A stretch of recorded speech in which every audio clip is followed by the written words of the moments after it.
Welcome everyone to the risk management in the context of portfolio video.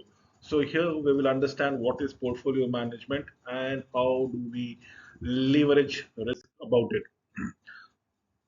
Markowitz and it's the portfolio diversification. In fact, Markowitz radicalized our thought process regarding risk perhaps. He linked the risk to a portfolio to co-movement between individual assets in that particular portfolio. The variance of a portfolio is a function of not only how much is invested in each security, plus also the variance of the individual security, but also correlation between the securities thereby.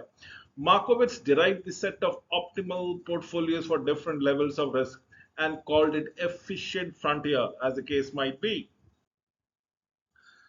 Markowitz and portfolio diversification. Markowitz approach reduces investors' choices, come down to only, remember, only two dimensions. They are the expected ROI, the return on investment, and the sigma, the variance of the return per se. This is what should be contextualized as to the risk of an asset can be measured by the risk it adds to the portfolio that it becomes around here. Remember, Markowitz approach reduces investors to the choices of only two dimensions, the return on investment and the variance of the return. Capital asset pricing model, CAPM. Combinations of the risk-less assets and the super efficient portfolio generated higher expected returns for every given level of the risk than holding just a portfolio of the risky asset per se. Depending upon their risk preferences, investors can put their money or part their money in the market portfolio and the remaining in risk-free assessment per se. Let's say this is my risk. R stands for risk, wherein R is for the preferences where you are looking as the alpha getter. This is your alpha. So what is it? We are looking into it probably, if I may say, risk free or fixed asset informations. Return fixed asset, free risk free return that goes around it, plus the beta of the return on the market minus the fixed asset is what we are looking into. So what are we looking at as far as Markowitz pricing model is all about? It's an incremental way to beat the market return overall. Arbitrage pricing model: two assets with the same exposure to risk must conform to the law of one price. Using factor analysis, Ross measured each stock's exposure to the multiple factors. Essentially, he replaced the single market risk factor beta in CAPM or capital asset pricing model by multiple market risk factor. The model does not make any restrictive assumption about investor utility functions or return distribution of the asset, depends heavily on the historical prices. So what is multi-factor model? Multi-factor model, remember, includes macroeconomic data in some version and the firm's specific data in the other version. So you have two sets of versions altogether data. One is related to the market and the other is related to the firm per se. So if we are talking about a company, and we should also talk about the industry in which the company operates, the model assumes that the stock that earns higher return over a long period must be riskier than those that earn much lower return on the same period. These models look for external data that can be explained in differences in the return across stocks. So what is VAR? VAR, value at risk, measures the potential loss in value of the risky assets or the portfolio over a defined period for a given confidence level. If VAR, the value at risk, is $10 million for 1 week at 90% confidence level, it means there would be 10% chances that the value asset will be dropped by more than $10 million in a given week. So there are three ways to measure value at risk, VAR. Again, I repeat, three ways. One is variance or covariance. The other one is historical simulation. And last but not the least, in fact, my most preferred method is the Monte Carlo simulation. So yes, three methods: variance, historical simulation, and Monte Carlo simulation. Let us understand each one of them. Variance or covariance method. The asset in the portfolio are mapped to the asset to the simpler standardized instrument. Next, each financial asset is stated as a set of position in a standardized market instrument. The variance and the covariance of these standardized instruments are to be estimated.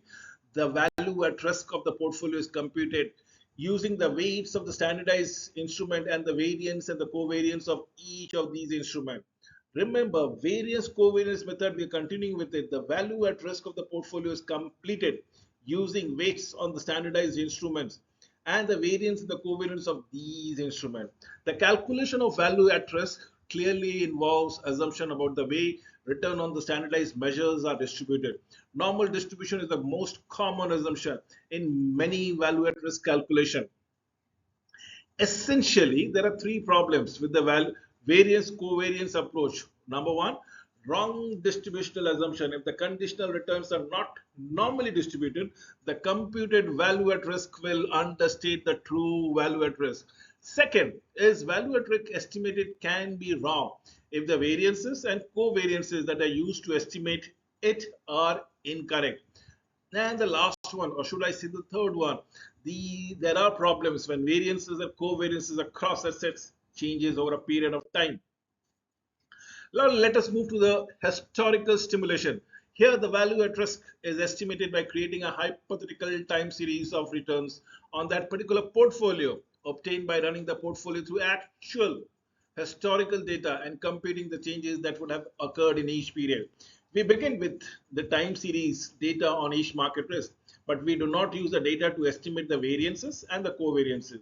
The changes in portfolio over time yield all the information needed to compute the value at risk. Historical stimulation. There are problems with historical stimulation. The past may not represent the future. Very true. All data points are to be weighted equally to the extent that there is a trend of increasing volatility even within the historical period. We will understate the value at risk. This method is absolutely not useful when new assets or market risk are to be encountered. Let us come to the last one, the Monte Carlo simulation. We identify the market risk that affects the assets in the portfolio. We convert each individual assets into positions in standardized instruments. We use simulation. We specify probability distribution for each of the market risk factors and specify how these factors might move in tandem with together. Monte Carlo simulation begins with the historical data but are free to bring in both subjective judgment and other information to improve upon the forecasted probability distribution. They can be used to assess the value at risk for any type of portfolio and are flexible enough to cover options and options like security. Although Monte Carlo simulations are described as more sophisticated than historical simulation, historical data are frequently used to make assumptions about the distribution. Let me give you the limitation or disadvantages of value at risk. It says nothing about the expected size of the loss in the event that value at risk is exceeded. Some have even argued that the company should instead focus on the expected loss if VAR or value at risk is exceeded. But focusing on the risk measure, which is often called the conditional VAR, instead of focusing on VAR, value at risk has little economic justification in the context of the firm-wide risk management. But settling the company's capital at a level equal to the conditional value at risk would lead to excessive conservative capital structure. Risk management adds value by optimizing the probability and expected cost of financial distress. Company must make sure that the equity capital based on value at risk estimated leads to the targeted optimal probability of financial distress. Such an effort requires a broader understanding of the distribution of the firm's value than is provided by the value at risk estimate for a given probability of default. With this, I come to an end of this video. Thank you for watching it till the end.